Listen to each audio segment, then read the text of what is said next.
ਜ਼ਿੰਦਗੀ ਦੇ ਰੰਗਾਂ ਤੇ ਆਵਾਜ਼ ਦੀਆਂ ਤਰੰਗਾਂ ਨੂੰ ਮਾਣਦੇ ਹੋਏ ਇਸ ਵਕਤ ਤੁਸੀਂ ਜੁੜੇ ਹੋ ਟਿਵਾਣਾ ਰੇਡੀਓ ਦੇ ਨਾਲ। ਬਾਗਾਂ ਤੇ ਰਾਗਾਂ ਦੇ ਸ਼ਹਿਰ ਪਟਿਆਲਾ ਤੋਂ ਮੈਂ ਪਰਮਿੰਦਰ ਸਿੰਘ ਟਿਵਾਣਾ। ਸੋਮਵਾਰ ਤੋਂ ਸ਼ਨੀਵਾਰ ਭਾਰਤੀ ਸਮਾਂ ਸਵੇਰੇ 6:30 ਵਜੇ ਤੋਂ ਲੈ ਕੇ 8:30 ਵਜੇ ਤੱਕ ਤੇ ਸ਼ਾਮ ਨੂੰ 8 ਵਜੇ ਤੋਂ ਲੈ ਕੇ 10 ਵਜੇ ਤੱਕ ਪਟਿਆਲਾ ਸਟੂਡੀਓ ਤੋਂ ਇਹ ਪ੍ਰੋਗਰਾਮ ਲਾਈਵ ਹੁੰਦਾ ਹੈ, ਜਿਸ ਦੇ ਵਿੱਚ ਰਾਜਨੀਤਿਕ ਚਰਚਾ ਦੇ ਵਾਸਤੇ ਆਪਣੇ ਨਾਲ ਐਡਵੋਕੇਟ ਸੁਰਿੰਦਰ ਸਿੰਘ ਜੁੜਦੇ ਨੇ।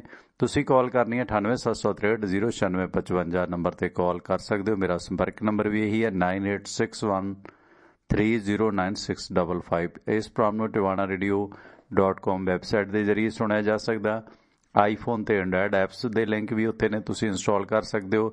ਅਮਰੀਕਾ ਦੇ ਵਿੱਚ ਇਸ ਪ੍ਰੋਗਰਾਮ ਨੂੰ ਸੁਣਨ ਦੇ ਵਾਸਤੇ ਕਾਲ ਟੂ ਲਿਸਨ ਨੰਬਰ ਹੈ 6679309260 ਤੇ ਕਾਲ ਕੀਤਾ ਜਾ ਸਕਦਾ ਹੈ। ਟਿਵਾਣਾ ਰੇਡੀਓ ਦਾ YouTube ਪੇਜ ਲਾਈਕ ਕਰੋ, ਸਬਸਕ੍ਰਾਈਬ ਕਰੋਗੇ, ਸ਼ੇਅਰ ਕਰੋ ਤੇ ਨਾਲ ਮੇਰਾ ਆਪਣਾ ਪਰਮਿੰਦਰ ਟਿਵਾਣਾ ਦਾ ਫੇਸਬੁੱਕ ਪੇਜ ਤੇ ਵੀ ਪ੍ਰੋਗਰਾਮ ਲਾਈਵ ਹੁੰਦਾ ਹੈ।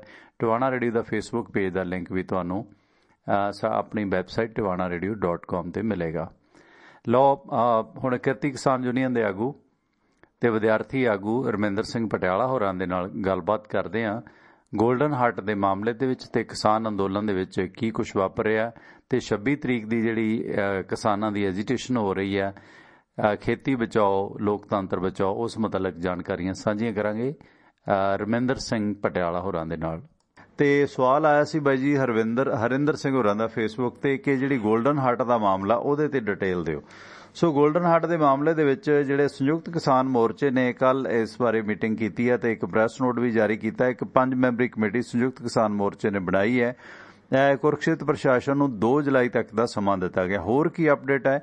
ਇਸ 5 ਮੈਂਬਰੀ ਕਮੇਟੀ ਦੇ ਵਿੱਚ ਪ੍ਰੇਮ ਸਿੰਘ ਭੰਗੂ ਨੇ ਐਡਵੋਕੇਟ ਪਟਿਆਲਾ ਤੋਂ, ਰਮਿੰਦਰ ਸਿੰਘ ਨੇ ਵਿਦਿਆਰਥੀ ਯੂਨੀਅਨ ਨਾਲ ਜੁੜੇ ਲੰਮੇ ਸਮੇਂ ਤੋਂ, ਤੇ ਕਿਰਤੀ ਕਿਸਾਨ ਯੂਨੀਅਨ ਦੇ ਆਗੂ ਨੇ ਆਪਣੇ ਨਾਲ ਰਮਿੰਦਰ ਸਿੰਘ ਪਟਿਆਲਾ ਜੁੜੇ ਨੇ ਦਿੱਲੀ ਤੋਂ, ਤੇ ਕਮਲਪ੍ਰੀਤ ਸਿੰਘ ਪੰਨੂ ਇਸ ਕਮੇਟੀ 'ਚ ਨੇ, ਅਵਤਾਰ ਸਿੰਘ ਮੇਲੋਂ ਤੇ ਮਨਜੀਤ ਸਿੰਘ ਸ਼ਾਮਲ ਨੇ। ਇਸ ਸੰਬੰਧੀ ਗੋਲਡਨ ਹਾਰਟ ਜਿਹੜਾ ਢਾਬਾ ਹੈ ਉਹਦਾ ਕੀ ਮਾਮਲਾ ਹੈ? ਰਮਿੰਦਰ ਸਿੰਘ ਜੀ, ਸਤਿ ਸ਼੍ਰੀ ਅਕਾਲ, ਸਵਾਗਤ ਹੈ ਤੁਹਾਡਾ। ਬਹੁਤ ਬਹੁਤ ਧੰਨਵਾਦ ਭਾਜੀ, ਮਿਹਰਬਾਨੀ ਜੀ, ਸਤਿ ਸ਼੍ਰੀ ਅਕਾਲ। ਰਵਿੰਦਰ ਸਿੰਘ ਜੀ, ਜਿਹੜਾ ਇਹ ਗੋਲਡਨ ਹਾਰਟ ਦੇ ਮਾਮਲੇ 'ਚ ਕੱਲ ਤੁਹਾਡੀ ਸੰਯੁਕਤ ਕਿਸਾਨ ਮੋਰਚੇ ਦੀ 5 ਮੈਂਬਰੀ ਕਮੇਟੀ ਬਣੀ ਹੈ, ਤੁਸੀਂ ਉਸ ਦੇ ਵਿੱਚ ਕਮੇਟੀ ਮੈਂਬਰ ਵੀ ਹੋ, ਲੰਮਾ ਸਮਾਂ ਵਿਦਿਆਰਥੀ ਯੂਨੀਅਨ ਜਾਂ ਜ਼ਮੀਨ ਪ੍ਰਾਪਤੀ ਸੰਘਰਸ਼ ਕਮੇਟੀਆਂ ਨਾਲ ਵੀ ਜੁੜੇ ਰਹੇ ਹੋ, ਤੇ ਇਸ ਕਿਸਾਨ ਅੰਦੋਲਨ ਦੇ ਵਿੱਚ ਇਹ ਜਿਹੜਾ ਗੋਲਡਨ ਹਾਰਟ ਮਾਮਲੇ 'ਚ ਜਿਹੜੇ ਇਮਦਾਦ ਕਰਨ ਵਾਲੇ ਲੋਕ ਨੇ, ਕਿਸ ਤਰ੍ਹਾਂ ਦਾ ਪੋਲੀਟੀਕਲ ਪ੍ਰੈਸ਼ਰ ਉਹਨਾਂ ਤੇ ਬਣ ਰਿਹਾ ਇਸ ਅੰਦੋਲਨ ਨੂੰ ਤੋੜਨ ਦਾ, ਤੇ ਕੀ ਇਹ ਗੋਲਡਨ ਹਾਰਟ ਦਾ ਮਾਮਲਾ ਤੁਹਾਡੀ ਨਜ਼ਰ 'ਚ ਤੇ ਤੁਹਾਡੀ ਸੰਸਥਾ ਜਿਹੜੀ ਯੂਨੀਅਨ ਹੈ ਜਾਂ ਕਿਸਾਨ ਅੰਦੋਲਨ ਹੈ ਉਹ ਕੀ ਇਮਦਾਦ ਕਰ ਰਿਹਾ ਗੋਲਡਨ ਹਾਰਟ ਵਾਲਿਆਂ ਦੀ? ਜੀ ਰਮਿੰਦਰ ਜੀ, ਸਵਾਗਤ ਤੁਹਾਡਾ। ਭਾਜੀ 2 ਢਾਬੇ ਨੇ ਇਹਨਾਂ ਦੇ, ਰਾਮ ਸਿੰਘ ਰਾਣਾ ਹੋਣਾ ਦੇ। ਇੱਕ ਤਾਂ ਸਿੰਘੂ ਬਾਰਡਰ ਦੇ ਕੋਲੇ ਹੀ ਹੈ, ਮੂਰਥਲ ਦੇ ਨਜ਼ਦੀਕ ਜੇ ਪੈਂਦਾ, ਸੋਨੀਪਤ ਮੂਰਥਲ ਦੇ ਗੇਟ 'ਚ, ਡਿਸਟ੍ਰਿਕਟ ਸੋਨੀਪਤ 'ਚ। ਉਹ ਢਾਬਾ ਉਹਨਾਂ ਨੇ ਕਿਸਾਨ ਅੰਦੋਲਨ ਨੂੰ ਸਮਰਪਿਤ ਕੀਤਾ ਹੋਇਆ ਹੈ ਔਰ ਉਹ ਹਾਰਡਲੀ ਸਿੰਘੂ ਦੀ ਸਟੇਜ ਤੋਂ ਉਹ 15 ਕਿਲੋਮੀਟਰ ਦੂਰ ਹੈਗਾ ਜੀ। ਤੇ ਉੱਥੋਂ ਉਹ ਸਾਰੀ ਸਪਲਾਈ ਪਾਣੀ ਦੀ, ਦੁੱਧ ਦੀ ਤੇ ਆਟਾ ਪੀ ਕੇ ਦਿੰਦੇ ਨੇ, ਕਣਕ ਆਉਂਦੀ ਹੈਗੀ ਹੈ ਤਾਂ ਉਹ ਸਪਲਾਈ ਕਰਦੇ ਨੇ ਲੰਗਰਾਂ 'ਚ, ਜਿੰਨੇ ਵੀ, ਚਾਹੇ ਕੋਈ ਕਿਸੇ ਜਥੇਬੰਦੀ ਦਾ ਲੰਗਰ ਹੈ, ਚਾਹੇ ਕਿਸੇ ਧਾਰਮਿਕ ਸੰਸਥਾ ਦਾ ਲੰਗਰ ਹੈ, ਉੱਥੋਂ ਸਪਲਾਈ ਕਰਦੇ ਫ੍ਰੀ ਆਫ ਕਾਸਟ। ਅੱਛਾ ਜੀ। ਤਾਂ ਇਹਦੇ ਲਈ ਉਹ ਕਾਫੀ, ਜਿਹਨੂੰ ਕਹਿੰਦੇ ਨੇ ਵੀ ਆਪਣੇ ਅਸਾਸੇ, ਆਪਣੀ ਧਨ, ਆਪਣੀ ਸ਼ਕਤੀ ਕਾਫੀ ਲਾ ਰਹੇ ਨੇ। ਤਾਂ ਇਹ ਇੱਕ ਬਹੁਤ ਅੱਛਾ ਸਮਰਥਨ ਹੈ ਜੇ ਕਹਿਣਾ ਹੋਵੇ ਤਾਂ ਕਿਸਾਨ ਅੰਦੋਲਨ ਨੂੰ।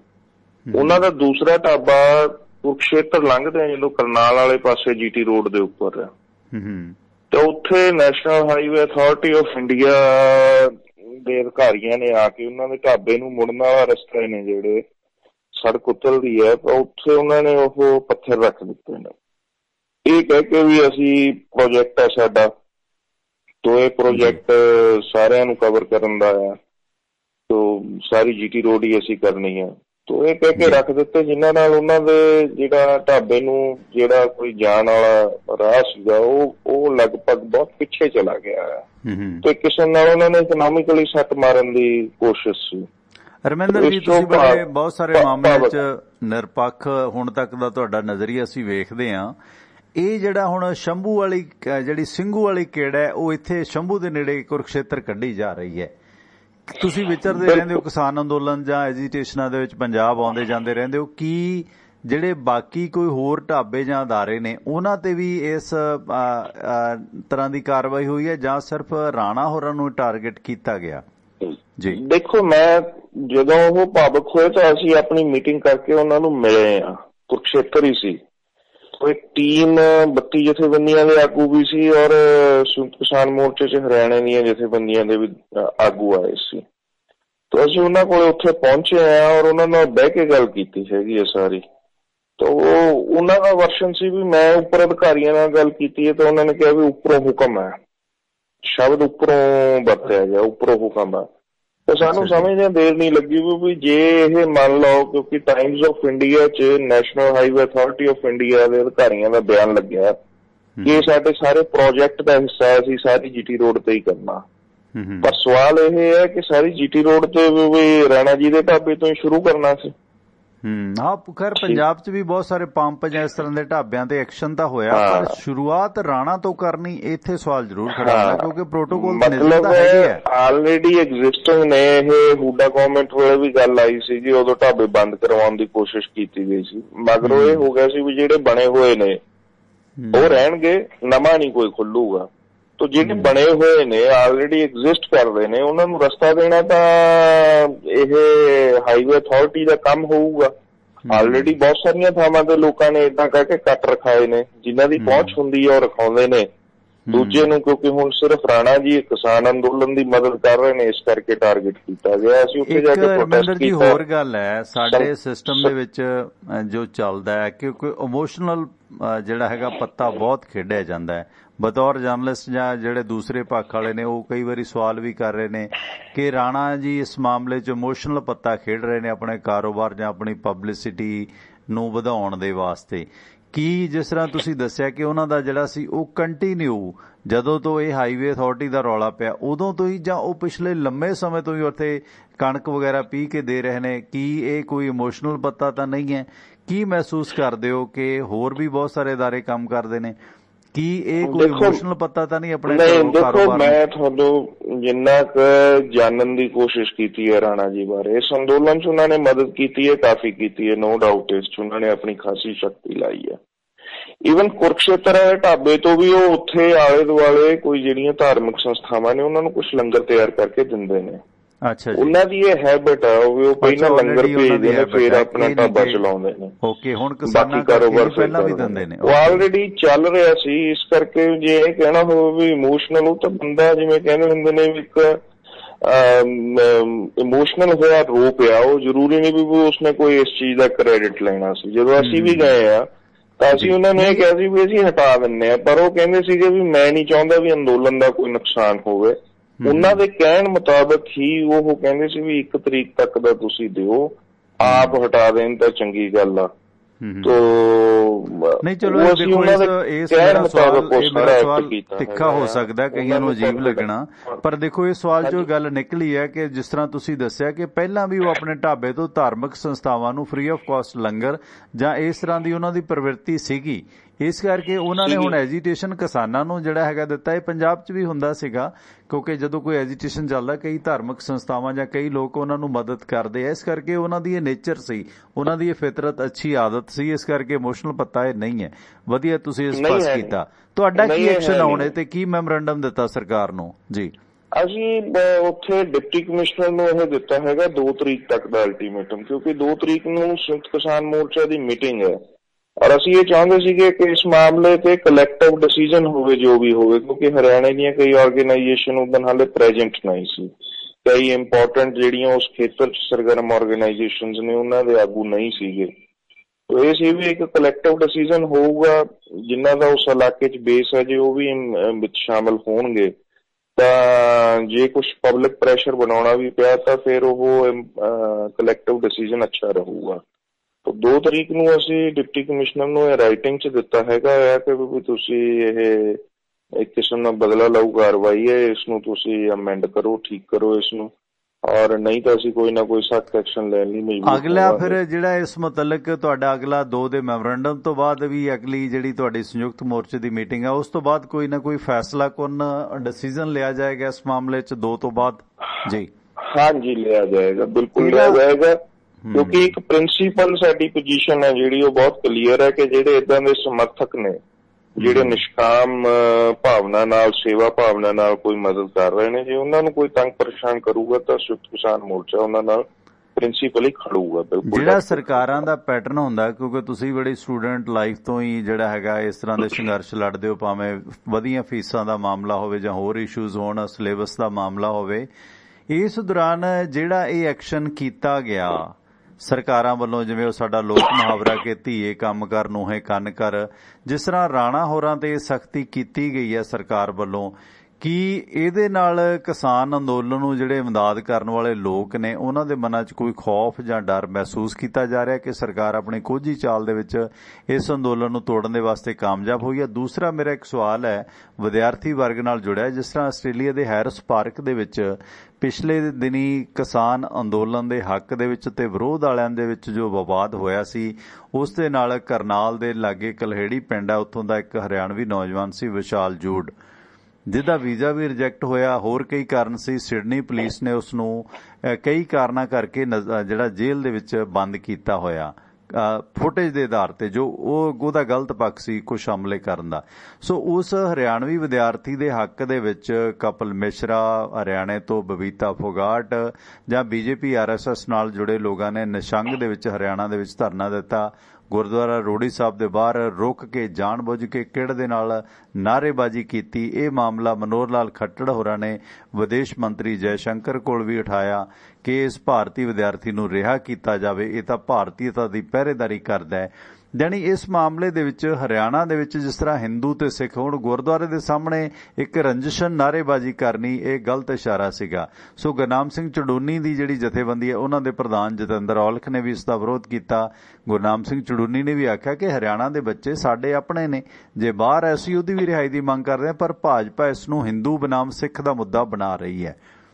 ਇਹ ਜਿਹੜਾ ਵਰਤਾਰਾ ਹੈ, ਤੁਸੀਂ ਸਟੂਡੈਂਟ ਲਹਿਰ ਨਾਲ ਜੁੜੇ ਹੋ, ਕੀ ਮਹਿਸੂਸ ਕਰਦੇ ਹੋ ਇਸ ਵਰਤਾਰੇ ਤੇ? ਇਹ ਪਹਿਲਾ ਸਵਾਲ ਸੀ ਕਿ ਰਾਣਾ ਉੱਤੇ ਜੋ ਕਾਰਵਾਈ ਹੈ, ਕੀ ਇਹਦਾ ਅਸਰ ਕੋਈ ਹੋਰ ਤੁਹਾਡੇ ਜਿਹੜੇ ਸਪੋਰਟਰ ਨੇ, ਇਮਦਾਦੀ ਨੇ, ਉਹਨਾਂ ਦੇ ਮਨਾਂ ਤੇ ਕੋਈ ਖੌਫ ਡਰ ਮਹਿਸੂਸ ਹੋ ਰਿਹਾ? ਦੋਨਾਂ ਸਵਾਲਾਂ ਦਾ ਦਿਓ ਜਵਾਬ ਜੀ। ਮੈਂ ਪਹਿਲੇ ਸਵਾਲ ਦਾ ਜਿਹੜਾ ਖੌਫ ਵਾਲਾ ਸਵਾਲ ਹੈ, ਦੇਖੋ ਇਹ ਜੀ ਕਾਰਵਾਈ ਲੋਕਾਂ 'ਚ ਖੌਫ ਦੀ ਬਜਾਏ ਜਜ਼ਬਾ ਤੇ ਗੁੱਸਾ ਹੀ ਭਰ ਰਹੀ ਹੈ ਜੀ।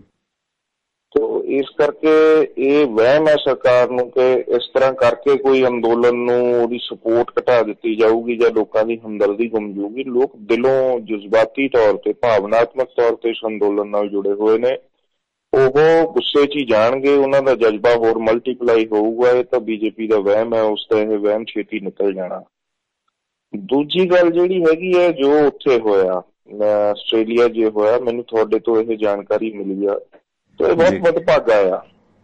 ਠੀਕ, ਪੋਲਰਾਈਜੇਸ਼ਨ, ਸੰਵਾਦ ਹੋਵੇ, ਸੰਵਾਦ ਵੀ ਕਾਨੂੰਨਾਂ ਦਾ ਕੀ ਜਿਹੜੇ ਇਸ 'ਚ ਕਹਿੰਦੇ ਨੇ ਵੀ ਚੰਗਾ ਪਹਿਲੂ ਵੀ ਹੈ, ਉਹ ਵੀ ਜਿਹਨੂੰ ਕਹਿੰਦੇ ਹੁੰਦੇ ਨੇ ਵੀ ਗਿਆਨ ਇੰਦਰੀਆਂ ਬੰਦ ਕਰਕੇ ਨਾ ਸੰਵਾਦ ਕਰਨ, ਦੂਜੇ ਦਾ ਪੱਖ ਵੀ ਸੁਣਨ। ਬਿਲਕੁਲ ਇੱਕ ਪ੍ਰਿੰਸੀਪਲ ਸਵਾਲ ਹੈ ਕਿ ਜਿਹੜੀ ਚੀਜ਼ ਹੋਂਦ ਤੋਂ ਖੋਰਾ ਲਾਉਂਦੀ ਹੋਵੇ ਔਰ ਜਿਹੜੀ ਦੇਸ਼ ਦੇ ਕਨਸਟੀਟਿਊਸ਼ਨਲ ਫੈਡਰਲ ਸਟਰਕਚਰ ਨੂੰ ਖੋਰਾ ਲਾਉਂਦੀ ਹੋਵੇ, ਕੋਈ ਅਸੂਲੀ ਗੱਲ ਤੇ ਖੜੇ ਆ ਸਿਰਫ ਇਸ ਕਰਕੇ ਵੀ ਨਹੀਂ ਕਹਿ ਦਿੱਤਾ ਸਾਡੇ ਆਗੂ ਨੇ ਵੀ ਚੰਗੇ ਨੇ ਕਾਨੂੰਨ, ਚੰਗੇ ਨੇ ਇਹ ਚੰਗੇ ਕਾਨੂੰਨਾਂ ਦੇ ਪਹਿਲੂ ਤਾਂ ਇਹ ਨੇ ਵੀ ਗਵਰਨਮੈਂਟ ਇੱਕ ਪਾਸੇ ਅਸ਼ੋਰ ਕਰੀ ਜਾਂਦੀ ਹੈ ਵੀ MSP ਤੇ ਚੀਜ਼ਾਂ ਵਿਕਣਗੀਆਂ, ਤੇ MSP ਤੋਂ ਘੱਟ 'ਚ ਹੁਣ ਵੀ ਵਿਕ ਰਹੀਆਂ ਨੇ ਕਾਨੂੰਨਾਂ ਦੀ, ਜਿਹੜੇ ਪਾਸ ਹੋਣ ਤੋਂ ਬਾਅਦ ਵੀ ਉਹਦੀ ਲੱਖ ਅਸ਼ੋਰੈਂਸ ਦੇ ਬਾਵਜੂਦ ਵੀ MSP ਤੋਂ ਘੱਟ ਵਿਕ ਰਹੇ ਨੇ। ਤਾਂ ਫੈਕਟਸ ਤਾਂ ਬਹੁਤ ਜ਼ਿਆਦਾ ਨੇ, ਜਿਨ੍ਹਾਂ ਫੈਕਟਸ ਦੇ ਆਧਾਰ ਤੇ ਇਹ ਕਿਹਾ ਜਾ ਸਕਦਾ ਕਿ ਵੀ ਇਹ ਜਿਹਨੂੰ ਕਹਿੰਦੇ ਹੁੰਦੇ ਨੇ ਵੀ ਜੁਮਲਾ ਹੀ ਸਾਬਤ ਹੋਣਾ ਇਹ ਕਾਨੂੰਨ ਵੀ ਇਹਨੇ ਐਕਚੁਅਲੀ ਕਾਰਪੋਰੇਟ ਦੇ ਹੱਕ 'ਚ ਜਾਣਾ ਹੈਗਾ ਆ। ਜੇ ਹੁਣ ਇਸ ਸਮਾਜ ਦੇ ਵਿੱਚ ਕੁਝ ਲੋਕ ਆ ਕੇ ਇਸ ਨੂੰ ਪੋਲਰਾਈਜੇਸ਼ਨ ਕਰਕੇ ਇਸ ਨੂੰ ਕਮਿਊਨਲ ਐਂਗਲ ਦੇਣ ਦੀ ਕੋਸ਼ਿਸ਼ ਕਰਨਗੇ, ਭਾਜਪਾ ਦਾ ਤਾਂ ਏਜੰਡਾ ਹੀ ਇਹ ਹੈ। ਭਾਜਪਾ ਕੋਲੇ ਦੋ ਚੀਜ਼ਾਂ ਨੇ, ਜਾਂ ਤਾਂ ਕਾਰਪੋਰੇਟ ਦੇ ਹੱਕ 'ਚ ਕੁਝ ਕਰਨਾ ਤੇ ਜਾਂ ਇਸ ਮੁਲਕ 'ਚ ਹਿੰਦੂ ਸਿੱਖ, ਹਿੰਦੂ ਮੁਸਲਮਾਨ ਇਹ ਕੰਮ ਕਰਨ ਤੋਂ ਇਲਾਵਾ ਇਹਨਾਂ ਕੋਲੇ ਕੋਈ ਹੋਰ ਰਾਹ ਨਹੀਂ ਹੈ। ਇਹ ਇਸੇ ਤਰ੍ਹਾਂ ਦੀ ਪੋਲੀਟਿਕਸ ਕਰਦੇ ਆਏ ਨੇ, ਔਰ ਜੋ ਇਹ ਹੁਣ ਵੀ ਹਰਿਆਣੇ 'ਚ ਕਰ ਰਹੇ ਨੇ, ਇਹਨਾਂ ਨੇ ਹਰ ਕੋਸ਼ਿਸ਼ ਕੀਤੀ ਹੈਗੀ ਹੈ। ਪਹਿਲਾਂ ਪੰਜਾਬ ਵਰਸਸ ਹਰਿਆਣਾ ਬਣਾਉਣ ਦੀ, ਫਿਰ ਪੰਜਾਬੀ ਵਰਸਸ ਨੌਨ ਜਿਹੜਾ ਜਾਟ ਵਰਸਸ ਇਦਾਂ ਇਹ ਸਾਰਾ ਕੁਝ ਬਣਾਉਣ ਦੀ ਕੋਸ਼ਿਸ਼ ਜਾਟ ਵਰਸਸ ਬਾਕੀ ਸਾਰੀਆਂ ਕਾਸਟਸ ਇੱਕ ਪਾਸੇ ਕਰਕੇ ਇਹ ਪੋਲਰਾਈਜੇਸ਼ਨ ਹਰਿਆਣੇ 'ਚ ਕਰਨ ਦੀ ਕੋਸ਼ਿਸ਼ ਕੀਤੀ। ਹੁਣ ਇਹਦੇ ਤੇ ਵੀ ਏਦਾਂ ਦੀ ਕੋਸ਼ਿਸ਼ ਕਰਨਗੇ, ਕਾਮਯਾਬ ਨਹੀਂ ਹੋਣਗੇ। ਲੋਕ ਇਹਨਾਂ ਦੀਆਂ ਚਾਲਾਂ ਨੂੰ ਸਮਝ ਰਹੇ ਹੈਗੇ ਨੇ। ਇੱਕ ਹੋਰ ਸਵਾਲ ਜਿਹੜਾ ਆਇਆ ਆਪਣਾ ਰਮਿੰਦਰ ਜੀ, ਕਿਉਂਕਿ ਸਰਕਾਰ ਟੇਢੇ ਢੰਗ ਨਾਲ ਫੁੱਟ ਪਵਾ ਦਿੰਦੀ ਹੈ। ਮਸਲਨ ਪਹਿਲਾਂ ਵੀ ਪੰਜਾਬ ਦੇ ਇੱਕ ਸਿੱਖ ਪ੍ਰਚਾਰਕ ਨੇ ਨਾਨਕਸਰ ਨਾਲ ਸੰਬੰਧਿਤ, ਉਹਨੇ ਵੀ ਆਖਿਆ ਸੀ ਕਿ ਮੈਂ ਸਰਕਾਰ ਨਾਲ ਗੱਲਬਾਤ ਕਰਦਾ, ਸ਼ਾਇਦ ਸਮਝੌਤਾ ਮੈਂ ਕਰਾਉਣ ਦੀ ਕੋਸ਼ਿਸ਼ ਕਰਦਾ। ਹੁਣ ਹਰਿਆਣੇ ਤੋਂ ਸਿੱਖ ਗੁਰਦੁਆਰਾ ਪ੍ਰਬੰਧਕ ਕਮੇਟੀ ਦੇ ਤਰਫੋਂ ਬਲਜੀਤ ਸਿੰਘ ਦਾਦੂਵਾਲ ਸਿੱਖ ਪ੍ਰਚਾਰਕ ਨੇ, ਉਹਨਾਂ ਨੇ ਵੀ ਪਿਛਲੇ ਦਿਨੀ ਕਿਹਾ ਸੀ ਕਿ ਮੈਂ ਏਕਤਾ ਦੀ ਸਮਝੌਤੇ ਦੀ ਕੋਸ਼ਿਸ਼ ਆਪਣੇ ਤੌਰ ਤੇ ਕਰਦਾ। ਇੱਕ ਹਰਦੇਵ ਕਮਲ ਹੋਰਾਂ ਦਾ ਮੈਸੇਜ ਆਇਆ ਕਿ someone told me that on the atta bags they pay details in written to collect money, even NRI also sending money। Hardev Kamal ji, ਤੁਸੀਂ ਔਨਰ ਆ ਕੇ ਗੱਲ ਕਹਿ ਸਕਦੇ ਹੋ, ਕੀ ਕਹਿਣਾ ਚਾਹੁੰਦੇ ਹੋ? ਤੇ ਇੱਕ ਚਮਕੌਰ ਪੁਣੀਆ ਸਾਹਿਬ ਕਹਿੰਦੇ please convey the message to the NRI to stop at golden hut only to support Rana Sahib, ਕਹਿੰਦੇ ਇਹਨਾਂ ਦੀ ਮਦਦ ਕਰਨ, ਆਉਂਦੇ ਜਾਂਦੇ ਰੋਕਣ NRI। ਇਹ ਲਿਖਿਆ ਕੈਪਟਨ ਚਮਕੌਰ ਸਿੰਘ ਪੁਣੀਆ ਹੋਰਾਂ ਨੇ ਪਟਿਆਲਾ ਤੋਂ। ਤੇ ਰਮਿੰਦਰ ਜੀ, ਇੱਕ ਹੋਰ ਸਵਾਲ ਹੈ ਕਿ ਦੇਖੋ ਭਾਰਤੀ ਇੱਕ ਜਿਹੜੇ ਨੇ ਬਲਜੀਤ ਸਿੰਘ ਦਾਦੂਵਾਲ ਦੀ ਤਰਫੋਂ ਪਿਛਲੇ ਦਿਨੀ ਇਹ ਚਰਚਾ ਸੀ ਕਿ ਉਹ ਕਿਸਾਨ ਮੁੱਦੇ ਤੇ ਕਿਸਾਨਾਂ ਦੀਆਂ ਮੰਗਾਂ ਨੂੰ ਲੈ ਕੇ ਕੇਂਦਰ ਸਰਕਾਰ ਨਾਲ ਜਾਂ ਮਨੋਹਰ ਲਾਲ ਖੱਟੜ ਨਾਲ ਗੱਲਬਾਤ ਕਰਨਗੇ, ਕਿਉਂਕਿ ਹਰਿਆਣਾ ਦੇ ਉਹ ਸਿੱਖ ਗੁਰਦੁਆਰਾ ਪ੍ਰਬੰਧਕ ਕਮੇਟੀ ਦੇ ਆਗੂ ਨੇ। ਤੇ ਇਸ ਮੁਤਲਕ ਕਹਿੰਦੇ ਮੈਂ ਗੱਲਬਾਤ ਦੀ ਕੋਸ਼ਿਸ਼ ਸਮਝੌਤੇ ਦੀ ਕਰ ਲੈਣਾ, ਪਰ ਇਹਦੇ ਵਿਰੋਧ ਦੇ ਵਿੱਚ ਬਿਆਨ ਆ ਗਿਆ ਭਾਰਤੀ ਕਿਸਾਨ ਏਕਤਾ ਦੇ ਸੂਬਾਈ ਜਿਹੜੇ ਨੇ ਲਖਵਿੰਦਰ ਸਿੰਘ ਲੱਖਾ ਸਿਰਸਾ ਤੋਂ ਨੇ, ਹਰਿਆਣੇ ਤੋਂ ਨੇ। ਕਹਿੰਦੇ ਦਾਦੂਵਾਲ ਸਰਕਾਰੀ ਬੰਦੇ RSS ਦੇ ਬੰਦੇ ਨੇ, ਇਹਨਾਂ ਦਾ ਕੋਈ ਤਾਲੁਕ ਨਹੀਂ, ਕੋਈ ਸਹਿਯੋਗ ਨਹੀਂ ਕਿਸਾਨ ਅੰਦੋਲਨ ਦੇ ਵਿੱਚ। ਮਸਲਨ ਇਸ ਦੇ ਨਾਲ ਜਿਹੜੀ ਇਹ ਬਿਆਨਬਾਜ਼ੀ ਆ ਰਹੀ ਹੈ, ਦਾਦੂਵਾਲ ਨੇ ਬਿਆਨ ਦਿੱਤਾ ਠੀਕ ਹੈ, ਉਸ ਦੌਰਾਨ ਕਿਸਾਨ ਆਗੂ ਦਾ ਬਿਆਨ ਆ ਗਿਆ ਲਖਵਿੰਦਰ ਲੱਖਾ ਦਾ, ਕਹਿੰਦੇ ਹਰਿਆਣਾ ਸਿੱਖ ਗੁਰਦੁਆਰਾ ਪ੍ਰਬੰਧਕ ਕਮੇਟੀ ਦੇ ਪ੍ਰਧਾਨ ਜਥੇਦਾਰ ਦਾਦੂਵਾਲ ਵੱਲੋਂ ਹੁਣ ਤੱਕ ਕਿਸਾਨ ਅੰਦੋਲਨ ਨੂੰ ਕੋਈ ਸਹਿਯੋਗ ਨਹੀਂ ਦਿੱਤਾ ਗਿਆ। ਇਹ ਇਸ ਤਰ੍ਹਾਂ ਦੀ ਬਿਆਨਬਾਜ਼ੀ ਦਾ ਜਿਹੜਾ ਸਰਕਾਰਾਂ ਫਾਇਦਾ ਉਠਾਉਂਦੀਆਂ ਨੇ। ਹੁਣ ਦੇਖੋ ਦਾਦੂਵਾਲ ਖੇਮੇ ਦੇ ਚਾਹੇ 2 ਬੰਦੇ ਨੇ, ਚਾਹੇ 2000 ਜਾਂ 2 ਲੱਖ, ਉਹਨਾਂ ਨੂੰ ਇਹ ਬਿਆਨ ਚੁਭਣਾ ਕਿ ਯਾਰ ਕਿਸਾਨ ਸਾਨੂੰ ਭੰਡਦੇ ਨੇ, ਅਸੀਂ ਤਾਂ ਸਮਝੌਤੇ ਦੀ ਕੋਸ਼ਿਸ਼ ਕਰੀ ਸੀ। ਮਸਲਨ ਬਿਨਾਂ ਵਜ੍ਹਾ ਵਿਵਾਦ ਖੜਾ ਹੋ ਕੇ ਆਪਸ ਦੇ ਵਿੱਚ ਇਕਜੁੱਟਤਾ ਹੈ ਜਿਹੜੀ ਉਹ ਟੁੱਟਦੀ ਹੈ ਇਸ ਤਰ੍ਹਾਂ ਦੇ ਬਿਆਨਾਂ ਨਾਲ। ਇੱਕ ਤਾਂ ਇਸ ਬਾਰੇ ਤੁਹਾਡਾ ਕੀ ਨਜ਼ਰੀਆ ਹੈ? ਦੂਸਰਾ, ਸਰਕਾਰ ਦੀ ਇਸ ਬਾਰੇ ਕੀ ਸੋਚਣੀ ਹੈ? 26 ਤਰੀਕ ਨੂੰ ਜਿਹੜਾ ਲੋਕਤੰਤਰ ਬਚਾਓ ਅਤੇ ਕਿਸਾਨ ਬਚਾਓ, ਖੇਤੀ ਬਚਾਓ ਮੂਵਮੈਂਟ 26 ਨੂੰ, ਉਹਦੀਆਂ ਤਿਆਰੀਆਂ ਤੁਸੀਂ ਜ਼ੋਰਾਂ ਸ਼ੋਰਾਂ ਨਾਲ ਕੀਤੀਆਂ। ਤੇ ਦੂਸਰਾ, ਗਰਮੀ ਦੇ ਮੁਤਲਕ ਕੀ ਸਥਿਤੀ ਹੈ ਅੰਦੋਲਨ ਦੀ? ਇਹ 3 ਸਵਾਲ ਕੰਪਲੀਟ ਕਰੋ, ਫਿਰ ਆਪਾਂ ਕਰੀਏ ਅਲਵਿਦਾ ਜੀ। ਰਮਨਜੀਤ, ਪਹਿਲੀ ਗੱਲ ਤਾਂ ਮੈਂ ਇੱਕ ਗੱਲ ਕਹਿਣੀ ਚਾਹੂੰਗਾ ਭਾਜੀ ਕਿ ਧਾਰਮਿਕ ਸ਼ਖਸੀਅਤਾਂ ਜਾਂ ਲੰਗਰ ਚਲਾ ਰਹੀਆਂ ਸੰਸਥਾਵਾਂ ਗੁਰੂ ਨਾਨਕ ਦੇਵ ਜੀ ਦੇ ਮਾਨਵਤਾ ਦੇ ਮਿਸ਼ਨ ਤਹਿਤ ਕੰਮ ਕਰ ਰਹੀਆਂ ਨੇ। ਲੰਗਰ ਮਾਨਵਤਾ ਦੀ ਸੇਵਾ ਉਸ ਤਹਿਤ ਕੰਮ ਕਰ ਰਹੀਆਂ ਨੇ। ਜੇ ਉਹ ਇਸ ਭਾਵਨਾ ਨਾਲ ਕੰਮ ਕਰਨਗੀਆਂ ਤਾਂ ਕੋਈ ਇਤਰਾਜ਼ ਨਹੀਂ। ਦਾਦੂਵਾਲ ਜੀ ਆਪਣਾ ਗੁਰਦੁਆਰਾ ਕਮੇਟੀ ਦੇ ਪ੍ਰਧਾਨ ਨੇ ਹਰਿਆਣੇ ਦੀ ਦੇ, ਜੇ ਉਹ ਆਪਣੇ ਕੋਈ ਗੁਰਦੁਆਰਿਆਂ ਦੇ ਇਸ਼ੂ ਤੇ ਕੋਈ ਗੱਲ ਲੈ ਕੇ ਜਾਂਦੇ ਨੇ, ਕਿਸੇ ਨੂੰ ਕੋਈ ਇਤਰਾਜ਼ ਨਹੀਂ ਹੋ ਸਕਦਾ। ਗੱਲ ਇਹ ਹੈ ਕਿ ਕਿਸਾਨ ਮੁੱਦਾ, ਕਿਸਾਨ ਜਥੇਬੰਦੀਆਂ ਨੂੰ ਖੇਤੀ ਨਾਲ ਜੁੜੇ ਹੋਏ ਇਹਨਾਂ ਮੁੱਦਿਆਂ ਦੀ ਲਗਾਤਾਰ ਪ੍ਰੈਕਟਿਸ ਕਰਕੇ ਕਾਫੀ ਅੰਡਰਸਟੈਂਡਿੰਗ ਆ, ਕਾਫੀ ਉਹ ਇਸ ਤੇ ਉਹਨਾਂ ਨੇ ਗਵਰਨਮੈਂਟ ਨੂੰ 11 ਦੌਰ ਦੀ ਟੇਬਲ ਟਾਕ ਦੇ ਵਿੱਚ ਨਿਰੁੱਤਰ ਵੀ ਕੀਤਾ ਹੈ। ਇਸ ਕਰਕੇ ਨਰੋਲ ਉਹਨਾਂ ਦੇ ਅਧਿਕਾਰ ਖੇਤਰ 'ਚ ਰਹਿਣ ਦੇਣਾ ਚਾਹੀਦਾ ਆ ਕਿ ਕਿਸਾਨ ਜਥੇਬੰਦੀਆਂ ਹੀ ਇਸ ਅੰਦੋਲਨ ਦੇ ਵਿੱਚ ਫੈਸਲਾਕੁਨ ਸਟੈਪ ਲੈਣ ਜਿਹੜਾ ਲੈਣਾ ਹੈਗਾ ਆ। ਬਾਕੀ ਮਿੱਤਰ ਪਿਆਰਿਆਂ ਨੂੰ ਸਾਰਿਆਂ ਨੂੰ ਬੇਨਤੀ ਹੈ, ਚਾਹੇ ਉਸ ਧਾਰਮਿਕ ਸ਼ਖਸੀਅਤਾਂ ਨੇ ਜਾਂ ਹੋਰ ਨੇ, ਉਹ ਇਸ ਤਰ੍ਹਾਂ ਦਾ ਕੋਈ ਵੀ ਕਦਮ ਨਾ ਲੈਣ। ਮੇਰੇ ਖਿਆਲ ਨਾਲ ਇਸ ਮਾਮਲੇ 'ਚ ਜਥੇਦਾਰ ਅਕਾਲ ਤਖ਼ਤ ਉਹਨਾਂ ਨੇ ਬਹੁਤ ਪਹਿਲਾਂ ਕਹਿ ਦਿੱਤਾ ਸੀਗਾ ਵੀ ਇਹ ਕੋਈ ਧਾਰਮਿਕ ਮੁੱਦਾ ਨਹੀਂ ਹੈ, ਕਿਸਾਨ ਮੰਗਾਂ ਦਾ ਮੁੱਦਾ ਹੈ, ਇਸ ਤੇ ਕਿਸਾਨ ਜਥੇਬੰਦੀਆਂ ਹੀ ਹੱਕ ਰੱਖਦੀਆਂ ਨੇ ਕਰਨਾ। ਤੋ ਇਹ ਬਹੁਤ ਸਪਸ਼ਟ ਨਿਰਦੇਸ਼ ਸੀ ਇੱਕ ਕਿਸਮ ਨਾਲ ਕਿ ਜਾਂ ਇੱਕ ਸਪਸ਼ਟ ਪਹੁੰਚ ਸੀ ਵੀ ਸਾਨੂੰ ਆਪਣੇ ਆਪਣੇ ਅਧਿਕਾਰ ਖੇਤਰ ਦਾ ਖਿਆਲ ਰੱਖਣਾ ਚਾਹੀਦਾ ਹੈਗਾ ਆ। ਉਹ ਬਿਆਨਬਾਜ਼ੀ ਸ਼ੁਰੂ ਹੁੰਦੀ ਆ, ਉਹ ਹੈਗੀ ਆ ਲੋਕਲ ਕੰਟਰਡਿਕਸ਼ਨਸ ਜਾਂ ਪੋਲਿਟਿਕਸ ਹੁੰਦੀ ਹੈਗੀ ਆ, ਪਰ ਲਾਰਜਲੀ ਇਹ ਚੀਜ਼ ਰਹੇਗੀ। ਔਰ ਅਸੀਂ ਉਮੀਦ ਕਰਦੇ ਹਾਂ ਕਿ ਦਾਦੂਵਾਲ ਸਾਹਿਬ ਇਸ ਗੱਲ ਨੂੰ ਸਮਝਣਗੇ ਪਹਿਲਾਂ ਵੀ ਨਾਨਕਸਰ ਵਾਲੇ ਸੰਤਾਂ ਦਾ ਵੀ ਆਇਆ ਸੀ, ਪਰ ਮਗਰ ਉਹਨਾਂ ਨੇ ਖੰਡਨ ਕਰ ਦਿੱਤਾ ਸੀ ਵੀ ਨਹੀਂ ਏਦਾਂ ਦੀ ਕੋਈ ਗੱਲ ਨਹੀਂ ਹੈ। ਜਥੇਬੰਦੀਆਂ ਨੇ ਵੀ ਬਹੁਤ ਕਲੀਅਰ ਕਰ ਦਿੱਤਾ ਸੀਗਾ ਵੀ ਕਿਸੇ ਦੀ ਏਦਾਂ ਵਿਚੋਲਗੀ ਨਹੀਂ। ਗਵਰਨਮੈਂਟ ਨੇ ਕੋਈ ਗੱਲ ਕਰਨੀ ਹੈ ਤਾਂ ਤੋਮਰ ਸਾਹਿਬ ਬਿਨਾਂ ਕਿਸੇ ਸ਼ਰਤ ਤੋਂ ਜਾਂ ਪ੍ਰਧਾਨ ਮੰਤਰੀ ਬਿਨਾਂ ਕਿਸੇ ਸ਼ਰਤ ਤੋਂ ਬੁਲਾਉਣ। ਅਸੀਂ ਤਾਂ ਗੱਲਬਾਤ ਤੋਂ ਕਦੀ ਵੀ ਕੋਈ ਜਵਾਬ ਨਹੀਂ ਦਿੱਤਾ ਹੈ। ਗੱਲਬਾਤ ਕਰਨ ਲਈ ਜਥੇਬੰਦੀਆਂ ਹਮੇਸ਼ਾ ਹੀ ਤਿਆਰ ਨੇ, ਸ਼ਰਤਾਂ ਨਾਲ ਜਾਂ ਵਿਚੋਲੇ ਪਾ ਕੇ ਨਹੀਂ ਗੱਲਾਂ ਬਾਤਾਂ ਹੁੰਦੀਆਂ। ਸਾਹਮਣੇ ਦਿੱਲੀ ਦੇ ਬਾਰਡਰਾਂ ਤੇ ਜਥੇਬੰਦੀਆਂ ਬੈਠੀਆਂ, ਮੈਮੋਰੈਂਡਮ ਬਹੁਤ ਕਲੀਅਰ ਹੈ, ਪ੍ਰਾਈਮ ਮਿਨਿਸਟਰ ਨੂੰ ਚਿੱਠੀ ਵੀ ਲਿਖੀ ਹੈ, ਬਹੁਤ ਕਲੀਅਰ ਕੱਟ ਸ਼ਬਦਾਂ 'ਚ ਆਪਣੀ ਗੱਲ ਰੱਖੀ ਹੋਈ ਹੈਗੀ ਆ, ਤਾਂ ਜਦੋਂ ਮਰਜ਼ੀ ਕਰ ਸਕਦੇ ਹੈਗੇ ਜੀ। ਇਸ ਤਰ੍ਹਾਂ ਬਹੁਤ ਸਪਸ਼ਟ ਹੈ ਜੋ ਮੈਨੂੰ, ਮੈਂ ਵਿੱਚ ਹੀ ਰਹਿਣਾ ਮੀਟਿੰਗਾਂ 'ਚ, ਤਾਂ ਬੜੀ ਸਪਸ਼ਟਤਾ ਇਸ ਮਾਮਲੇ 'ਚ ਹੈਗੀ ਹੈ ਕਿ ਅੰਦੋਲਨ ਅੱਗੇ ਵਧਾਉਣ ਦੀਆਂ ਸਕੀਮਾਂ ਹੀ ਹੋਣਗੀਆਂ ਜੇ ਗਵਰਨਮੈਂਟ ਕੋਈ ਗੱਲ ਨਹੀਂ ਕਰੇਗੀ। ਤਾਂ ਮਿਸ਼ਨ ਯੂਪੀ ਉੱਤਰਾਖੰਡ ਤੇ ਵੀ ਅੰਦਰ ਹੀ ਅੰਦਰ ਚਰਚਾ ਚੱਲ ਰਹੀ ਹੈਗੀ ਹੈ ਕਿ ਇਹਨਾਂ ਇਲਾਕਿਆਂ 'ਚ ਅੰਦੋਲਨ ਨੂੰ ਹੋਰ ਪੱਕੇ ਪੈਰੀ ਕਿਵੇਂ ਕੀਤਾ ਜਾਵੇ। ਇਸ ਮਾਮਲੇ ਤੇ ਵੀ ਚਰਚਾ ਚੱਲ ਰਹੀ ਹੈ ਔਰ 26 ਤਰੀਕ ਦੇ ਇਸ ਪ੍ਰੋਗਰਾਮ ਤੋਂ ਬਾਅਦ ਅੱਗੇ ਹੋਰ ਮੋਰਚਿਆਂ ਤੇ ਅੰਦੋਲਨ ਨੂੰ ਕਿਵੇਂ ਅੱਗੇ ਵਧਾਇਆ ਜਾਵੇ, ਕਿਵੇਂ ਸਟਰੋਂਗ ਕੀਤਾ ਜਾਵੇ, ਇਸ ਤੇ ਵੀ ਕਾਫੀ ਡਿਟੇਲ ਲੈਂਥ ਚ ਚਰਚਾ ਹੋਊ। 26 ਦਾ ਆਲ ਇੰਡੀਆ ਪ੍ਰੋਗਰਾਮ ਹੈ। ਖਾਸ ਸਮੱਸਿਆਵਾਂ ਕਿਉਂਕਿ ਅੱਤ ਦੀ ਗਰਮੀ ਹੈ, ਕੁਝ ਕਿਸਾਨਾਂ ਦੀ ਗਰਮੀ। ਮੈਂ ਤੁਹਾਡੇ ਨਾਲ ਬਸ 2 ਮਿੰਟ ਚ ਹੀ ਕੰਪਲੀਟ ਕਰ ਦੂੰਗਾ ਗੱਲ। 26 ਦਾ ਅੰਦੋਲਨ ਹੈ, 26 ਦਾ ਆਲ ਇੰਡੀਆ ਅੰਦੋਲਨ ਹੈ, ਖੇਤੀ ਬਚਾਓ ਤੇ ਲੋਕਤੰਤਰ ਬਚਾਓ। 7 ਮਹੀਨੇ ਵੀ ਪੂਰੇ ਹੋਣ ਵਾਲੇ ਨੇ ਔਰ ਉਦੋਂ ਇਸ ਦੇਸ਼ ਦੇ ਵਿੱਚ ਐਮਰਜੈਂਸੀ ਲਾਈ ਗਈ ਸੀ। ਆਹ ਜਾਨਾਂ-ਲਾਨੀ ਐਮਰਜੈਂਸੀ ਦਾ ਹਾਲ ਹੈਗਾ ਆ। ਡਾਈਸੈਂਟ ਨੂੰ ਕੁਚਲਿਆ ਜਾ ਰਿਹਾ ਹੈ ਜਾਂ ਹਰ ਡਾਈਸੈਂਟ ਨੂੰ ਦੇਸ਼ ਧਰੋਹੀ ਕਿਹਾ ਜਾ ਰਿਹਾ ਹੈਗਾ ਹੈ। ਤੋ ਇਸ ਅੰਦੋਲਨ ਨੂੰ ਵੀ ਇਸ ਤਰ੍ਹਾਂ ਦੀ ਬਦਨਾਮ ਕਰਨ ਦੀ ਬਹੁਤ ਕੋਸ਼ਿਸ਼ ਕੀਤੀ ਗਈ ਸੀ। ਹਾਲੇ ਵੀ ਸਰਗਰਮ ਹੈ IT ਸੈੱਲ ਉਹਨਾਂ ਦਾ ਵੀ ਕਿਸੇ ਤਰ੍ਹਾਂ ਕੋਈ ਮੌਕਾ ਮਿਲੇ ਇਸ ਨੂੰ ਬਦਨਾਮ ਕਰਨ ਦਾ। ਤੋ ਇਹ ਸਾਰੀ ਚੀਜ਼ ਦੇ ਖਿਲਾਫ ਸਾਰੇ ਦੇਸ਼ 'ਚ ਹੀ ਗਵਰਨਰ ਹਾਊਸਸ ਦੇ ਧਰਨੇ ਹੋਣੇ ਨੇ। ਤੋ ਪੰਜਾਬ 'ਚ ਵੀ ਅਸੀਂ ਤਿਆਰੀ ਕੀਤੀ ਹੈ। ਚੰਡੀਗੜ੍ਹ ਕਿਉਂਕਿ 2 ਸੂਬਿਆਂ ਦੀ ਰਾਜਧਾਨੀ ਹੈ ਤਾਂ ਉਹਦੇ ਤੇ ਡਬਲ ਪ੍ਰੈਸ਼ਰ ਆਉਣਾ, ਹਰਿਆਣੇ ਵਾਲਿਆਂ ਨੇ ਵੀ ਆਉਣਾ ਤੇ ਪੰਜਾਬ 'ਚੋਂ ਵੀ ਆਉਣਾ ਆ। ਪੰਜਾਬ 'ਚੋਂ ਜੋ ਤਿਆਰੀ ਹੈ, ਹਜ਼ਾਰਾਂ ਹੀ ਕਿਸਾਨ ਉਸ ਦਿਨ ਗੁਰਦੁਆਰਾ ਆਮ ਸਾਹਿਬ ਇਕੱਠੇ ਹੋਣਗੇ ਔਰ ਉੱਥੋਂ ਮਾਰਚ ਕੀਤਾ ਜਾਊਗਾ ਗਵਰਨਰ ਹਾਊਸ ਵੱਲ। ਤੋ ਇੱਕ ਤਾਂ ਇਹ ਕਲੀਅਰ ਹੈ ਕਿ ਇਹ ਲੋਕਾਂ ਦਾ ਇਕੱਠ ਹੋਣਾ, ਸੀਜ਼ਨ ਦੇ ਬਾਵਜੂਦ ਵੀ ਇਕੱਠ ਹੋਣਾ।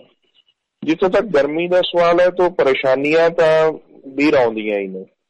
ਅਸੀਂ ਅੰਦੋਲਨ ਕਰ ਰਹੇ ਹਾਂ, ਅੰਦੋਲਨ ਜਿਹਨੂੰ ਕਹਿ ਲਈਏ ਕਿ ਸੰਘਰਸ਼ ਮੋਰਚਾ ਲਾ ਕੇ ਬੈਠੇ ਹਾਂ, ਇਸ 'ਚ ਪਰੇਸ਼ਾਨੀਆਂ ਤਾਂ ਹੋਣਗੀਆਂ, ਇਹ ਉਹਦਾ ਸੁਭਾਵਿਕ ਪਾਰਟ ਹੈ, ਇਸ ਤੋਂ ਪਾਸੇ ਨਹੀਂ ਰਿਹਾ ਜਾ ਸਕਦਾ। ਕਈ ਕਿਸਮ ਦੀਆਂ ਪਰੇਸ਼ਾਨੀਆਂ ਆਉਂਦੀਆਂ ਨੇ, ਬਿਜਲੀ ਦੀ ਪਰੇਸ਼ਾਨੀ ਆ ਇੱਥੇ ਹੁਣ ਕਿਉਂਕਿ ਆਲੇ ਦੁਆਲੇ ਲੋਕਲ ਪਾਪੂਲੇਸ਼ਨ ਹੈ, ਸਿੰਘੂ ਤੇ ਜਿਹੜੇ ਆਲੇ ਦੁਆਲੇ ਦੇ ਪਿੰਡ ਨੇ ਉਹਨਾਂ ਨੇ ਵੀ ਮੂਵ ਕਰਨਾ ਹੈਗਾ ਆ। ਤੋ ਇਸ ਦੀ ਆੜੇਟ BJP ਦੇ ਕੁਛ ਲੋਕ ਇਹ ਟਰਾਈ ਕਰ ਰਹੇ ਹੈਗੇ ਨੇ ਕਿ ਇਹ ਮੋਬਿਲਾਈਜ਼ ਕੀਤਾ ਜਾਵੇ ਵੀ ਇੱਕ ਰਸਤਾ ਖੋਲ੍ਹਣ ਕਿਸਾਨ, ਜਦੋਂ ਕਿ ਅਸੀਂ ਇਹ ਬਿਲਕੁਲ ਸਾਫ਼ ਕਰ ਚੁੱਕੇ ਹੈਗੇ ਵੀ ਨਹੀਂ, ਅਸੀਂ ਅੰਦੋਲਨ ਕਰਨ ਲਈ ਬੈਠੇ ਹਾਂ। ਸਰਕਾਰ ਸਾਡੀਆਂ ਮੰਗਾਂ ਮੰਨੇ, ਤੁਸੀਂ ਸਰਕਾਰ ਤੇ ਦਬਾਅ ਬਣਾਓ ਔਰ ਜਿਹੜੀ ਮੂਵਮੈਂਟ ਆ ਉਹਦੇ ਲਈ ਪ੍ਰਸ਼ਾਸਨ ਆਲੇ ਦੁਆਲੇ ਦੇ ਕੋਈ ਰਸਤੇ ਦੇਵੇ, ਉਹਨਾਂ ਨੂੰ ਅਲਟਰਨੇਟਿਵ ਦੇਵੇ। ਉਹ ਦੇਣ ਦੀ ਬਜਾਏ ਇੱਧਰੋਂ ਵੀ ਕੱਢਦੇ ਨੇ। ਤੋ ਇਹਦੇ ਤੇ ਵੀ ਪ੍ਰੈਸ਼ਰ ਬਿਲਡ ਕੀਤਾ ਕਿਉਂਕਿ ਸੜਕ ਟੁੱਟੀ ਹੋਈ ਹੈ, ਸਲਿੱਪ ਰੋਡ ਹੈ ਜਿਹੜੀ, ਉਹ ਬਹੁਤ ਬੁਰੀ ਤਰ੍ਹਾਂ ਖੱਡੇ ਪਏ ਹੋਏ ਨੇ। ਤੋ ਇਸ ਮਾਮਲੇ ਤੇ ਲੋਕਲ ਐਡਮਿਨਿਸਟ੍ਰੇਸ਼ਨ ਨੂੰ ਕਿਹਾ ਵੀ ਘੱਟੋ ਘੱਟ ਲੋਕਾਂ ਦੀ ਮੂਵਮੈਂਟ ਸੁਚਾਰੂ ਬਣਾਉਣ ਲਈ ਆਲੇ ਦੁਆਲੇ ਦੇ ਲੋਕਾਂ ਦੀਆਂ ਸੜਕਾਂ ਬਣਾਓ ਤੁਸੀਂ ਮੌਨਸੂਨ ਸੈਸ਼ਨ ਤੋਂ ਪਹਿਲਾਂ। ਤੋ ਏਦਾਂ ਦੀਆਂ ਚੀਜ਼ਾਂ ਕੁਛ ਉਠਾ ਰਹੇ ਆ। ਜੇ ਆਲੇ ਦੁਆਲੇ ਕੁਛ ਲੋਕਾਂ ਨਾਲ ਕੋਈ ਕਿਸੇ ਨੂੰ ਕੋਈ ਮੁਸ਼ਕਲ ਆਉਂਦੀ ਹੈ ਤਾਂ ਉਹਨੂੰ ਵੀ ਹੱਲ ਕਰਨ ਦੀ ਕੋਸ਼ਿਸ਼ ਕਰਦੇ ਆ ਤਾਂ ਜੋ ਉਹ ਸਾਡੇ ਨਾਲ ਮਿਲਵਰਤਨ 'ਚ ਰਹਿਣ, ਕੋਆਪਰੇਟ ਕਰਨ ਸਾਡੇ ਨਾਲ। ਹਾਲੇ ਤੱਕ ਤਾਂ ਨਿੱਘੇ ਸੰਬੰਧ ਨੇ ਇੱਕਾ ਦੁੱਕਾ ਘਟਨਾਵਾਂ ਨੂੰ ਛੱਡ ਕੇ। ਬਾਕੀ ਗਰਮੀ ਹੈ, ਸਰਦੀ ਕੱਢੀ ਹੈ, ਗਰਮੀ ਕੱਢੀ ਹੈ, ਹੁਣ ਮੀਂਹ ਦੀ ਰੁੱਤ ਵੀ ਆਉਣੀ ਹੈ।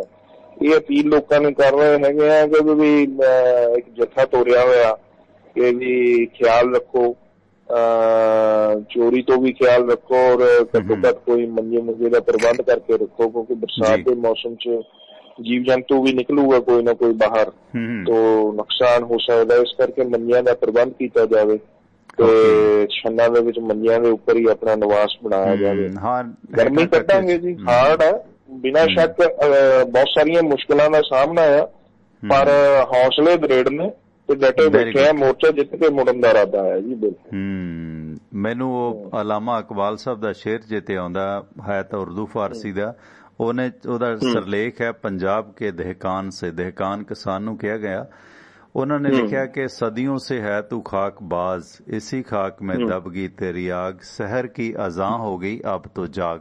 सो एक किसानी जगी है, मतलब पंजाब, लाहौर, पाकिस्तान, जर्मन तक विश्व भर ਦੇ ਵਿੱਚ ਇਹ ਜਿਹੜਾ ਅੰਨਦਾਤਾ ਹੈ ਉਹ ਜਾਗਿਆ। ਇਹ ਠੀਕ ਹੈ, ਪਹਿਲੇ ਸਮਿਆਂ ਦੇ ਵਿੱਚ ਕਿਸਾਨ ਨੂੰ ਬਹੁਤ ਤਵੱਜੋ ਦਿੱਤੀ ਸੀ, ਅੰਨਦਾਤਾ ਦਾ ਰੂਪ ਸਮਝਿਆ ਜਾਂਦਾ ਸੀ। ਸਾਡੇ ਮਦਰ ਦੇ ਨਾਨੀ ਜੀ ਸੀਗੇ, ਉਹ ਰਮਿੰਦਰ ਜੀ 100 ਸਾਲ ਤੋਂ ਵੱਧ ਉਮਰ ਭੋਗ ਗਏ ਨੇ, ਅਮਲੋਹ ਦੇ ਲਾਗੇ ਟਿੱਬੀ ਪਿੰਡ ਤੋਂ। ਉਹਨਾਂ ਰੋਟੀ ਖਾਣ ਤੋਂ ਬਾਅਦ ਅਸੀਂ ਬੱਚੇ ਸੀ, ਉਹਨਾਂ ਨੇ ਇੱਕੋ ਗੱਲ ਕਹਿਣੀ, ਅੰਨ ਦਾ ਦਾਤਾ ਸਦਾ ਸੁਖੀ ਵਸੇ ਭੰਡਾਰੇ ਭਰਪੂਰ ਰਹਿਣ। ਮਤਲਬ ਉਹ ਇੱਕ ਆਸ਼ੀਰਵਾਦ ਸੀ ਜਿਹੜਾ ਅੰਨਦਾਤਾ ਦੇ ਨਾਂ ਤੇ ਸੀਗਾ। ਇਹ ਠੀਕ ਹੈ ਕਿ ਚਲੋ ਇਹਨੂੰ ਹੁਣ ਬਿਜ਼ਨਸ ਹੈ, ਪਰ ਜਿਸ ਤਰ੍ਹਾਂ ਗੁਰੂ ਸਾਹਿਬ ਨੇ ਵੀ ਮਤਲਬ ਇਸ ਖਿੱਤੇ ਨੂੰ ਤਵੱਜੋ ਦਿੱਤੀ, ਇਸ ਖਿੱਤੇ ਨੂੰ ਅਖੀਰ ਦੇ ਵਿੱਚ ਫਲਸਫਾ ਦੇਣ ਤੋਂ ਬਾਅਦ ਉਹਨਾਂ ਨੇ 17-18 ਵਰ੍ਹੇ ਇਸ ਕਿੱਤੇ ਨੂੰ ਜਿਹੜਾ ਹੈਗਾ ਬਖਸ਼ਿਆ, ਆਪਣਾ ਜਿਹੜਾ ਸਾਰਾ ਯੋਗਦਾਨ ਸੀ। ਸੋ ਉੱਤਮ ਖੇਤੀ, ਮੱਧਮ ਵਪਾਰ, ਨਖਿੱਧ ਨੌਕਰੀ, ਭੀਖਵਾਰ, ਇਹ ਮਤਲਬ ਜ਼ਮੀਨ ਨਾਲ ਜੁੜਿਆ ਕਿੱਤਾ ਜਿਹੜਾ ਅੱਜ ਕੱਲ ਹੁਣ ਬਿਲ ਗੇਟਸ ਵਰਗੇ ਦੁਨੀਆ ਦੇ ਵੱਡੇ ਕਾਰੋਬਾਰੀ ਕਿਸਾਨ ਬਣ ਰਹੇ ਨੇ। ਇਹੀ ਹਾਲ ਇੰਡੀਆ 'ਚ ਹੋਣਾ। ਇਹ ਤਾਂ ਸਾਨੂੰ ਸਮਝ ਲੈਣਾ ਚਾਹੀਦਾ ਹੈ ਕਿ ਕਿਵੇਂ ਜ਼ਮੀਨ ਖੋਹ ਕੇ ਇਹ ਜਿਹੜਾ ਹੈਗਾ ਟੋਟਲ ਪ੍ਰੋਡਕਸ਼ਨ, ਜਦੋਂ ਅੰਨ ਉਹਨਾਂ ਨੇ ਪੈਦਾ ਕਰਨਾ, ਫਿਰ ਜਿਹੋ ਜਿਹਾ ਅੰਨ ਉਹੋ ਜਿਹਾ ਤਨ, ਉਹੋ ਜਿਹਾ ਮਨ, ਫਿਰ ਉਸ ਅੰਨ ਨੂੰ ਜਿਸ ਤਰ੍ਹਾਂ ਉਹਨਾਂ ਨੇ ਮੋਡੀਫਾਈ ਕਰਨਾ, ਜੋ ਜੈਨੇਟਿਕ ਮੋਡੀਫਾਈਡ ਫਸਲਾਂ GM ਟੈਕਨੀਕ ਆ ਰਹੀਆਂ ਨੇ, ਕਦੇ ਬੈਂਗਣ ਆ ਰਿਹਾ, ਕਦੇ ਉਹ ਆ ਰਿਹਾ, ਕਦੇ ਸਰੋਂ ਆ ਰਹੀ ਹੈ, ਤੇ ਉਹ ਫਿਰ ਉਸ ਤਰ੍ਹਾਂ ਦੀਆਂ ਸਾਡੀਆਂ ਦਵਾਈਆਂ, ਉਸ ਤਰ੍ਹਾਂ ਦਾ ਸਾਡਾ ਰਹਿਣ, ਮਤਲਬ ਇੱਕ ਰੋਬੋਟ ਬਣਾ ਲੈਣਾ ਉਹਨਾਂ ਨੇ, ਇੱਕ ਕਲੋਨ ਬਣਾ ਲੈਣਾ ਆਵਾਮ ਨੂੰ। ਸੋ ਇਸ ਬਾਰੇ ਜ਼ਰੂਰ ਸਤਰਕ ਰਹਿਣ ਦੀ ਜ਼ਰੂਰਤ ਹੈ। ਸੋ ਬਹੁਤ ਬਹੁਤ ਧੰਨਵਾਦ। ਇਹ ਕਾਨੂੰਨ ਬਣਾਇਆ ਹੀ ਇਸ ਕਰਕੇ ਗਿਆ ਕਿ ਤਾਂ ਜੋ ਕਾਰਪੋਰੇਟ ਨੂੰ ਜ਼ਮੀਨ, ਖੇਤੀ ਤੇ ਅਨਾਜ ਦੇ ਵਪਾਰ ਤੇ ਕਬਜ਼ਾ ਕਰਾਇਆ ਜਾ ਸਕਦਾ ਹੋਵੇ। ਇਹ ਇਸੇ ਲਈ ਆਪਣਾ ਕੋਈ ਤੁਹਾਡਾ ਫੇਸਬੁੱਕ ਪੇਜ, ਆਪਣਾ ਕੋਈ ਸੰਪਰਕ ਨੰਬਰ ਦੇਣਾ ਚਾਹੋ ਤੁਹਾਡਾ IT ਸੈੱਲ ਦਾ, ਤਾਂ ਜ਼ਰੂਰ ਸ਼ੇਅਰ ਕਰ ਸਕਦੇ ਹੋ ਰਮਿੰਦਰ ਜੀ। ਜੀ ਦੇਖੋ, ਕਿਸਾਨ ਏਕਤਾ ਮੋਰਚਾ ਸਾਡਾ ਹੈਗਾ ਹੀ ਹੈ, ਸੰਯੁਕਤ ਕਿਸਾਨ ਮੋਰਚੇ ਦਾ। ਬਾਕੀ ਕਿਰਤੀ ਕਿਸਾਨ ਯੂਨੀਅਨ ਮੇਰੀ ਆਪਣੀ ਆਰਗੇਨਾਈਜੇਸ਼ਨ ਹੈ, ਉਹਦਾ ਫੇਸਬੁੱਕ ਪੇਜ ਹੈਗਾ ਕਿਰਤੀ ਕਿਸਾਨ ਯੂਨੀਅਨ ਦੇ ਨਾਮ ਹੇਠ, ਕਮਿਊਨਿਟੀ ਆਰਗੇਨਾਈਜੇਸ਼ਨ ਹੈ। ਉੱਥੇ ਹੀ ਸਾਡੇ ਨਾਲ ਕੋਈ ਵਾਰਤਾਲਾਪ ਕੀਤੀ ਜਾ ਸਕਦੀ ਹੈ ਜੀ। ਤੁਹਾਡੇ ਨਾਲ ਹੈਗਾ, ਤੁਹਾਡੇ ਕੋਲ ਮੇਰਾ ਪਰਸਨਲ ਨੰਬਰ ਹੈਗਾ, ਥੈਂਕ ਯੂ। तो ਤੁਸੀਂ ਐਟ ਐਨੀ ਟਾਈਮ ਤੁਸੀਂ ਕਾਲ ਕਰ ਸਕਦੇ ਹੋ ਜੀ। ਥੈਂਕ ਯੂ ਰਮਿੰਦਰ ਜੀ, ਬਹੁਤ ਬਹੁਤ ਧੰਨਵਾਦ। ਸੋ ਰਮਿੰਦਰ ਸਿੰਘ ਪਟਿਆਲਾ ਤੋਂ ਨੇ ਸਟੂਡੈਂਟ। ਥੈਂਕ ਯੂ, ਮਿਹਰਬਾਨੀ ਰਮਿੰਦਰ ਜੀ, ਬਹੁਤ ਬਹੁਤ ਧੰਨਵਾਦ। ਸਤਿ ਸ਼੍ਰੀ ਅਕਾਲ। ਸੋ ਇਹ ਗੋਲਡਨ ਹਾਰਟ ਦੇ ਮਾਮਲੇ 'ਚ ਜਿਹੜੀ ਕਮੇਟੀ ਬਣੀ ਹੈ, ਉਸ ਦੀ 5 ਮੈਂਬਰੀ ਕਮੇਟੀ 'ਚ ਨੇ। ਬਹੁਤ ਸਾਰੇ ਮਸਲਿਆਂ ਤੇ ਵੈਸੇ ਜ਼ਿਆਦਾ ਅੱਗੇ ਨਹੀਂ ਆਉਂਦੇ, ਛੁਪੇ ਰਹਿਣ ਦੀ ਚਾਹ, ਛੁਪੇ ਤੁਰ ਜਾਣ ਦੀ, ਇਸ ਤਰ੍ਹਾਂ ਦੀ ਸ਼ਖਸੀਅਤ ਹੈ ਰਮਿੰਦਰ।